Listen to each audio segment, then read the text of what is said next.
Hi and welcome to Terry Talks Movies. This time around I'm looking at a particular label, in this case IMPRINT, which is an Australian label that's put out some really great movies over the last couple of years. And I wanted to pick out my favourites from them and just talk to you about them. Some of them I've talked about before on the channel in different contexts, but this time around I'm going through my favourites. Now these aren't necessarily the best. They're not necessarily the ones with the great extras. I'm kind of moving the extras to one side and just talking about the movies themselves. So let's get started. But first, before we get started, if you want to help the channel and you can't or are not inclined to support the channel through Patreon, the easiest way for you to support Terry Talks Movies is to just watch the ads or just let the ads play. It helps the channel more than you might expect. So let's get started. Now I'm doing these movies chronologically from the earliest ones that IMPRINT put out to the most recent. Now I don't have them all because that's beyond my pay grade, but the ones I've selected are the ones I want, and I'm going to go through them in the order that they were released. So we'll start with the first movie that Viavision released under their IMPRINT banner. And it's a movie that we all know and love. I've talked about it a little bit on the channel, but it really is a breakthrough movie in so many ways. And it's a little film from 1953 called The War of the Worlds. Produced by the wonderful George Pal, Gene Barry, Anne Robinson, Les Tremayne. Really great film. We all know it and love it. As you can see, this is a very bare bones one. There isn't even a slipcover for this one. But it was the very first of the IMPRINT releases, and it kind of led the way to people starting to think some really interesting stuff starting to come out, and we really should support this particular label. Now they kind of upped the ante as well and went in a different direction. They didn't just stick to one genre, which is something I've tried to emulate on this channel. But the second movie that IMPRINT released is a deep cut. Now I saw this on TV. I even believe I had a VHS copy of it. A wonderful suspense movie from 1948 starring Barbara Stanwyck and Burt Lancaster. Sorry, Wrong Number. Now this one was originally a radio play and they adapted it and expanded it to be a movie. If you haven't seen this one, you really should. There's the inside cover, which is a little bit misleading because there's not a scene like that in the movie. But they really started to get some really interesting additions on this. The extras were features were kind of interesting. They've got a commentary with noir expert and Film Noir Foundation board member Alan K. Rode. Introduction by film historian Eddie Muller. There was the making of Sorry, Wrong Number. And they also have the radio play with Barbara Stanwyck and Burt Lancaster as an addition on this particular disc.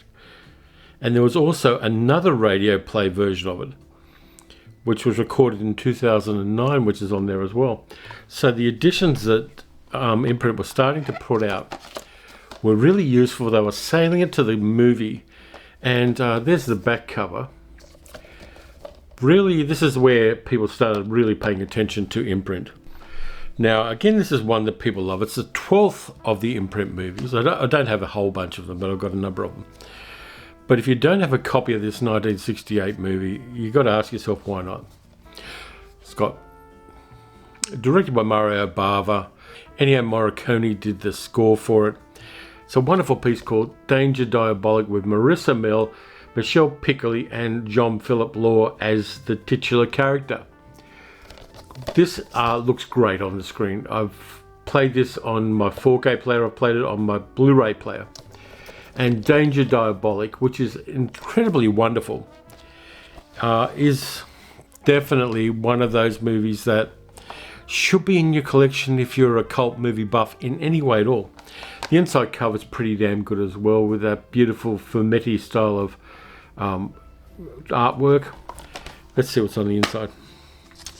And the inside, the disc itself is pretty, but on the inside it's got Marissa Mell and John Philip Law laying on that bed full of money, which is iconic in the movie.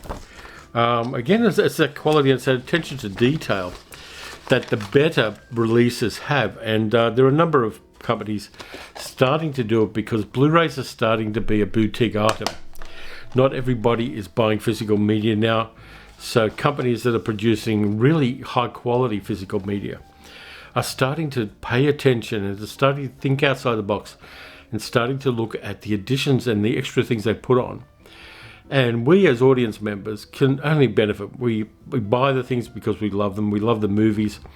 And the extras are kind of like the entree and the dessert. They're not the main course, but they're the bits around the edges that make a richer experience having them watching these movies.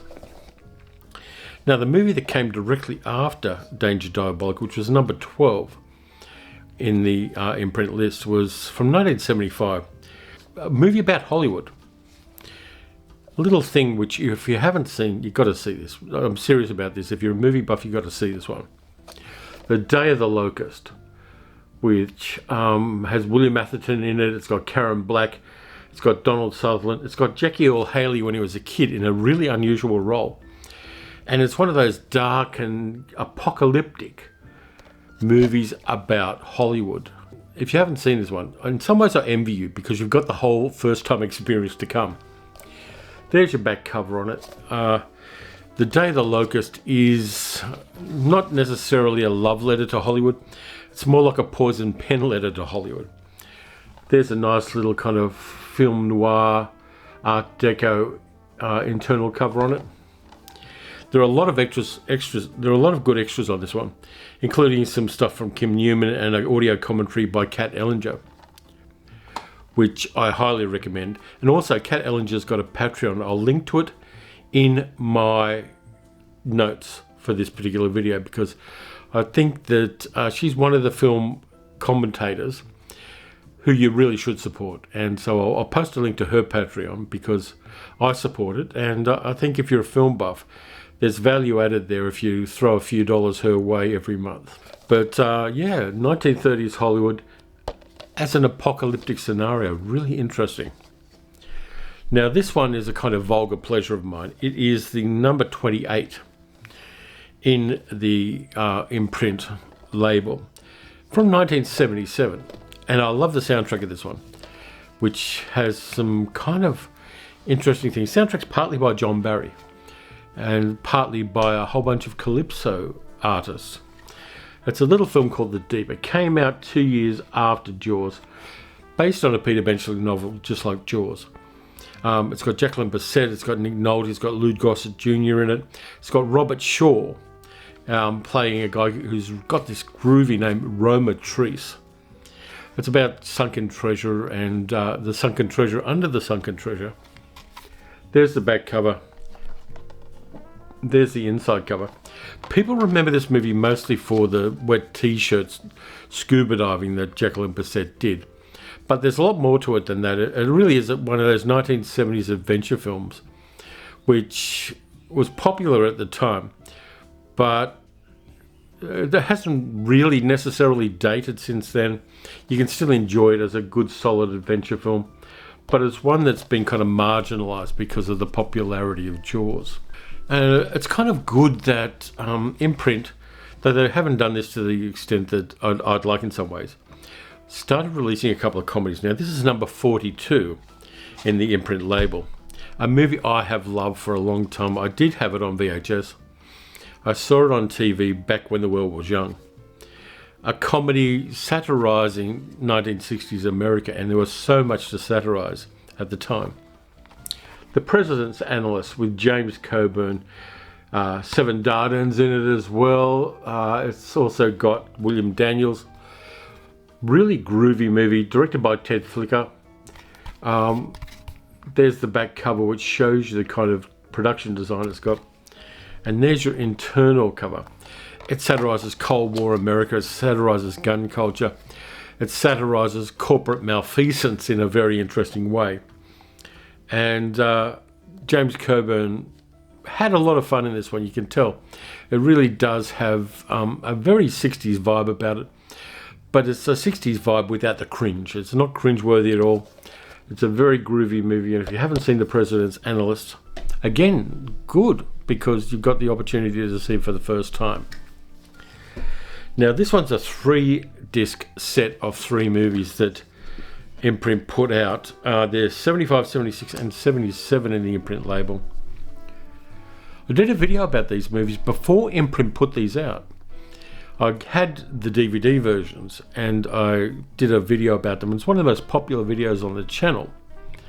And it's got a lot of comments on it where I did a kind of deep dive into the Harry Palmer trilogy.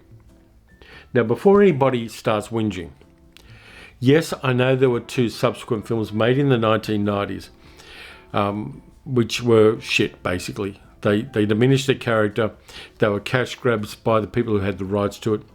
So for me, there is just this trilogy in any meaningful way with Harry Palmer. Yeah, I have seen the new Ipcress File series that was done in England last year, and I liked it. It reinterpreted the Ipcress File in an interesting way, and I think it did justice to the original book and to the first movie. But there we go, we've got the Ipcress File, we've got Funeral in Berlin, and we've got the wonderful $Billion Brain, directed by Ken Russell. It comes up like a cigarette packet, which is kind of apt, and yeah, squeeze it off, there we go. And these 3, and I'll drop that, the inside covers, there's your beautiful $1 Billion Brain one. There's your Funeral in Berlin.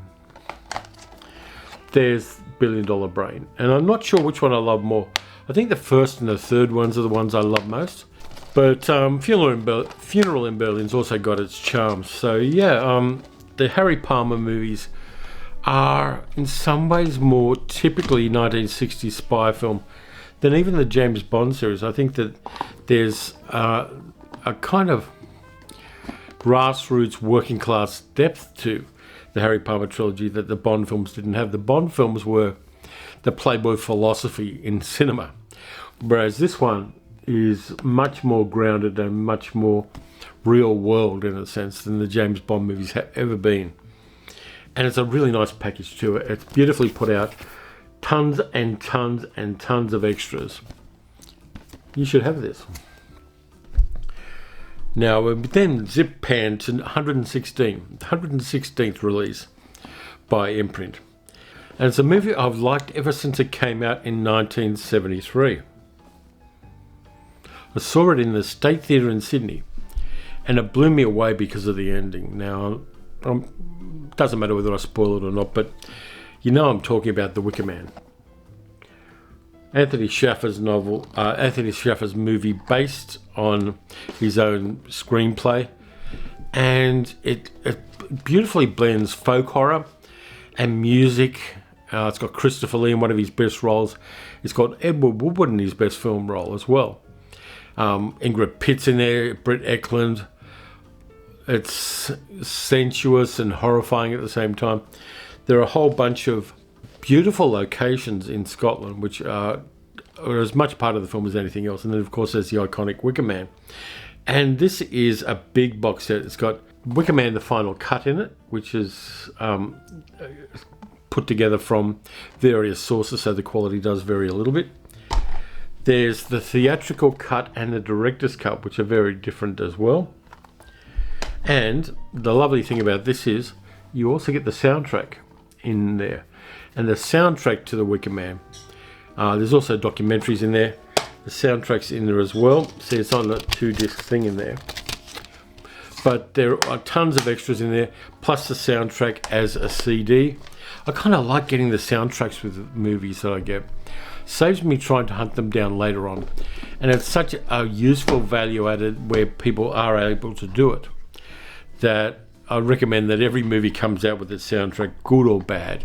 And the cover on this one is wonderful as well. That kind of folk art front cover and back cover are just wonderful. I can't afford all of these ones when they come out, the big box ones that Imprint do, but I had to get Wicker Man because I did have a DVD copy of it, but this one really is something special. And you're not going to find a more complete edition of Wicker Man than this one. 2 more to go. Deep cut from the 1981. I apologize, 1981. It's a film directed by Ivan Passer, and the people who know the film talk about the film a lot. It was known in some markets as Cutter and Bone, but this version is Cutter's Way, which is great. It's got Jeff Bridges, John Hurd, Lisa Eichhorn, Stephen Elliott. It's about a couple of friends. Alex Cutter's a disabled Vietnam vet. He has what some people perceive as paranoid delusions about a powerful man in town. I think it's in Santa Barbara. And his friend, played by Jeff Bridges, helps him along and tries to kind of help him get his shit together. And then they find out that everything that he was ranting about is true. And how do you deal with somebody who owns the cops and is a powerful and corrupt person? Really interesting, and it's very kind of valid in contemporary times as well. There's your inside cover. But Cutter's Way, I knew it as Cutter and Bone because that's how it came out first in Australia, is such a wonderful hidden gem of a movie. And this is why labels like IMPRINT exist, to bring these things to the attention of people and to kind of let us see things that otherwise would be forgotten but are such wonderful part of cinema, and have something to say and say it in an interesting way. And sometimes you get career best performances, or you see an actor in these kind of films who you kind of disregarded as a lightweight, and you see them do some really fine acting. It informs your knowledge as a film buff to watch these hidden gems and see actors who are doing interesting things. The biggest example of this lately is Brendan Fraser in The Whale. That just got released at the Venice Film Festival, and it's getting really highly regarded. And everybody who thought that Brendan Fraser was a lightweight, who hadn't been paying attention to his career for the last 20 years, is seeing this movie and going, this guy's got chops. He is a fine character actor. He's not the pretty boy action hero he used to be, and who he is. But he really is giving quality and going to places where other actors wouldn't go. So I like that transition that some actors make from character actor to star. And I've digressed totally off the subject of this video, but I don't particularly mind. Last one. Done a video about this one along with The Naked Jungle. It's the movie where Charlton Heston plays a sex worker. From 1954, Secret of the Incas, which is one of those Saturday afternoon movies that everybody loved when they saw it. Set in Peru. It's got second unit work in Peru. There's the inside cover. It is one of the progenitors of Indiana Jones. Now, people argue against that, particularly for people who saw Indiana Jones when they were kids and seem to have latched onto it like a baby bird. But there is so much of Indiana Jones in Charlton Heston's character in this movie, and in the story as well, about lost treasure, the lost treasure of the Incas. It's got Michelle Morey in it. It's got Thomas Mitchell doing a really great sleazy older guy kind of role. Michelle Morey's in it. Yima Sumac, and if you know who Yima Sumac is, you're going to go, wow. This one you got to see, because Charlton Heston plays a tour guide in Peru who's also looking for treasure. Part of his gig is he'll take tour groups around and then get a little extra money as a side hustle by sleeping with the wives of the tourists. So basically he is in every way a sex worker, and not something that he's known for in his roles. He wasn't ever going to be playing the whore with a heart of gold. But Secret of the Incas is one of those 1950s action adventure films, shot on location in second unit, but the stars never actually went there. And I like it. I'm glad that they put this out. I haven't watched the extras yet, but there are some extras, including the radio version with Charlton Heston and Nicole Morey, which was made in 1954. That one you should definitely have. It's only out recently, and it should still be available. But just to summarize, I'm looking forward to what IMPRINT's doing in future. Some of the things I'm not particularly interested in, but I know that there's going to be a lot more. And I know that any IMPRINT movie that you buy in the slipcover version, they seem to be increasing in value because there are only about 1,500 of them done every time they make them. There are other versions without the slipcovers, and they're looking at another way of releasing them, or via Visioneers, by kind of putting together compilations of various kinds of movies from the Imprint movies and just putting them out on DVD and Blu-ray as like they'll do a Charlton Heston box set and things like that, or a Michael Caine one. They're doing a little bit of that as well. So there's kind of value added in getting these versions, but the movies themselves are also out in other versions these days. Not all of them, but they're starting to put them out. So yeah, I love these. I love the fact that they're doing a wide range of times. There are movies from the 1930s, there are movies from this century in some of the Imprint versions. And I like that a lot. I think that it helps inform me. There are hidden gems I didn't know about that are coming out on Imprint versions. And there are also movies that I really love and haven't been able to get a quality copy of that are suddenly coming out, and I go, yeah. They've got some interesting things coming up too. They're doing The World of Susie Wong with Nancy Kwan and William Holden in it. The Imprint seems to love William Holden movies. They've done a couple of them so far. Actually 3 or 4. This is the kind of stuff that I love in physical media. You're not going to find most of these movies on streaming services. You've got to get the discs if you want to see them. And for me, that's not a bad thing. It'd be lovely if everything I wanted was on streaming. I wouldn't have to worry about buying certain movies. But there are always movies that I'm going to treasure as physical artifacts. And this lot are definitely that. So anyway, that's it for this time around. Thank you very much for watching. I'm doing a couple of hidden gem science fiction movies for the weekend video, so look forward to that.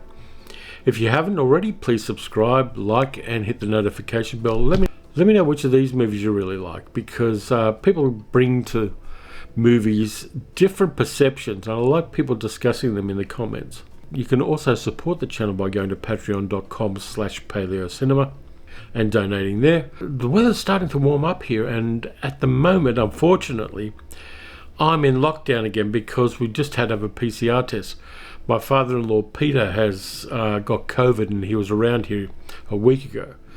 So we're waiting for the results of that. I don't feel bad about myself. I feel bad about Peter. My mother-in-law and Ned as well possibly has COVID. But, we're just hanging around, getting some videos done and hoping for the best and just waiting to find out what happens. So anyway, in the meantime, look after yourselves. Watch some good movies and watch some bad movies.